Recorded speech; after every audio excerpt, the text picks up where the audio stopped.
အားလုံးပဲမင်္ဂလာပါခင်ဗျာကျွန်တော်ရဲ့နေဆိုင် tutorial နေပြီးတော့ပြန်လည်ကြိုဆိုလိုက်ပါရစေကျွန်တော်ဒီ video လေးမှာဆိုရင်ကျွန်တော်အနေနဲ့ base shape ပေါ့နော်အဲ့တော့ base shape ဆိုတာကတော့ကျွန်တော်တို့ဥမာတချင်းလေးတွေမှာကျွန်တော် base တန်တို့ကျွန်တော်တို့ဒီ drum kit တန်တို့ရိုက်ခဲ့တဲ့အချိန်မှာကျွန်တော်တို့တုံသွားတဲ့ပုံစံမျိုးကိုကျွန်တော်လုပ်ပြပေးသွားမှာဖြစ်ပါတယ် okay ဒါဆိုကျွန်တော်နမူနာ video လေးကိုကြည့်ကြအောင်နော်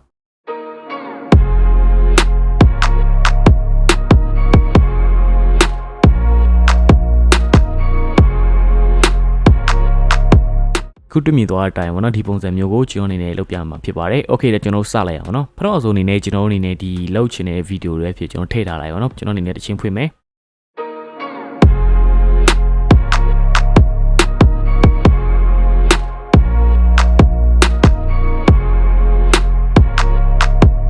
Okay ကျွန်တော်ကတော့တချင်းရပြီပေါ့နော်။အဲဒါဆိုကျွန်တော်တချင်းကတော့ဒီပုံစံမျိုးရှိတယ်။အဲဒါဆိုကျွန်တော်က drum kit ဒီ kit base ကြားတဲ့နေရာမှာပေါ့။အဲ့နေရာမှာကျွန်တော်ဒီတုံသွားအောင်ပေါ့နော်ကျွန်တော်လုံးမှာဖြစ်ပါတယ်ပေါ့နော်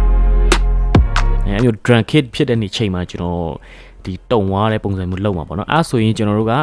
ပထမဆုံးအနေနဲ့ကျွန်တော်တို့ဒီပါပေါ့နော်ဒီလွတ်တဲ့နေရာမှာကျွန်တော်တို့ဒီနေရာမှာလည်းရတယ်ပေါ့နော်ကျွန်တော် new item ထဲမှာဝင်ပြီးတော့ကျွန်တော် adjustment layer ဆိုတဲ့ဟာကိုကျွန်တော်ယူလိုက်မယ်ပြီးတော့ကျွန်တော် okay ပေါ့နော်ဒီ site တိုင်းပဲယူမယ် okay ပြီးတဲ့ခါမှာကျွန်တော်ဒီမှာဆွဲချအောင်နော်ပြီးရင်ကျွန်တော်တို့ဒီ drum kit စမယ့်နေရာမှာပဲကျွန်တော်တခါတည်း beat ကြမယ့်နေရာမှာနော်ကျွန်တော်တခါတည်းပဲဒီကောင် adjustment layer ကိုထည့်လိုက်မယ်ပေါ့နော်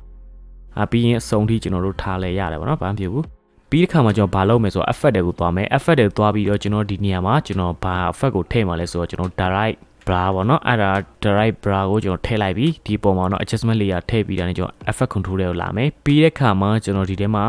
ဘာကိုပြောင်းရမယ်ဆိုတော့ကျွန်တော်ဒီ bra length ပေါ့နော်အရှည်ပေါ့ bra ရဲ့အလျာပေါ့နော်အဲ့ဒါမှာကျွန်တော်နံပါတ်30လောက်ထည့်မယ်ကျွန်တော်တို့တခြားသောနည်းနည်းထည့်လဲရတယ်ဒါပေမဲ့ကျွန်တော်30ဆိုအဆင်ပြေပြီပေါ့နော်ကျွန်တော်အနေနဲ့ကြည့်ရတာပေါ့နော်အဲ့ဆိုရင်ကျွန်တော်အနေနဲ့ဒီမှာ play ကြည့်မယ်ဆိုရင် okay တစ်ချက်တုံရတယ်ဒါပေမဲ့ကျွန်တော်တုံသလိုမျိုးလောက်ရမှာဆိုတဲ့အတွက်ပေါ့နော်ကျွန်တော် frame တစ်ခုချင်းစီကိုကျွန်တော်လောက်ရမှာဖြစ်ပါတယ်အဲ့ဆိုကျွန်တော်အနီးကပ်ဆွဲလိုက်မယ်ပြီးရင်ကျွန်တော်တစ် frame စီပေါ့နော်တစ်ပြီးရင်ကျွန်တော်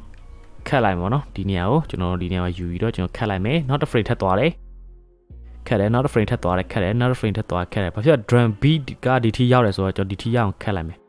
နောက်တစ် frame သွားတယ်ခတ်တယ်နောက်တစ် frame သွားတယ်ခတ်မယ်okay နောက်ဖိတ်သွားခတ်မယ် okay ကျန်တဲ့အနောက်ပိုင်းကိုကျွန်တော်ဖြတ်လိုက်မယ်ပေါ့နော်အဲ့ဒီနေရာမှာကျွန်တော်ကဒီမှာ drum beat ပြီးရင်ကျွန်တော်ကတုံအောင်လောက်မှဖြစ်တဲ့အတွက်ပေါ့နော်ကျွန်တော်ဒီအလဲဟာတွေကိုကျွန်တော်ဖြုတ်လိုက်မယ်ပေါ့နော်ဒီအလဲဟာကျွန်တော်ဖြုတ်လိုက်မယ် okay အဲ့ပြီးရင်ကျွန်တော် play ကြည့်ပါနော် okay ကျွန်တော်ဒါတုံသွားတာပေါ့နော်တစ်ချက် drum kit ထုတ်လိုက်တာနဲ့ပေါ့နော်အဲ့ဆိုရင်ကျွန်တော်တို့အနောက်တစ်ခုကပိတ်လဲရတာပေါ့နော် okay အဲ့ဆိုရင်ကျွန်တော်ဒီကောင်ကိုကူးလိုက်မယ်ကူးပြီးတော့ကျွန်တော်ကပေါ့နော်ဒီနေရာမှာလာပြီးတော့ဒီ kit ကြမဲ့တစ်ခုမှာကျွန်တော်ပြန်လာထည့်ရမှာပေါ့နော်အဲဆိုကျွန်တော်တို့ကဒီ alter ဖိပြီးတော့ကျွန်တော်ဆွဲပြီးတော့ယူသွားလိုက်ရသလို copy ယူရလိုက်ရတယ်ပေါ့နော်ကိုစင်ပြေလို့လုပ်လိုက်ရပါတယ် okay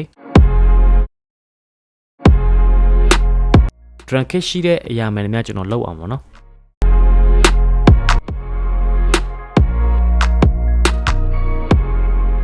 ဒါဆိုရင်ကျွန်တော်ဖွင့်ပြမှာနော်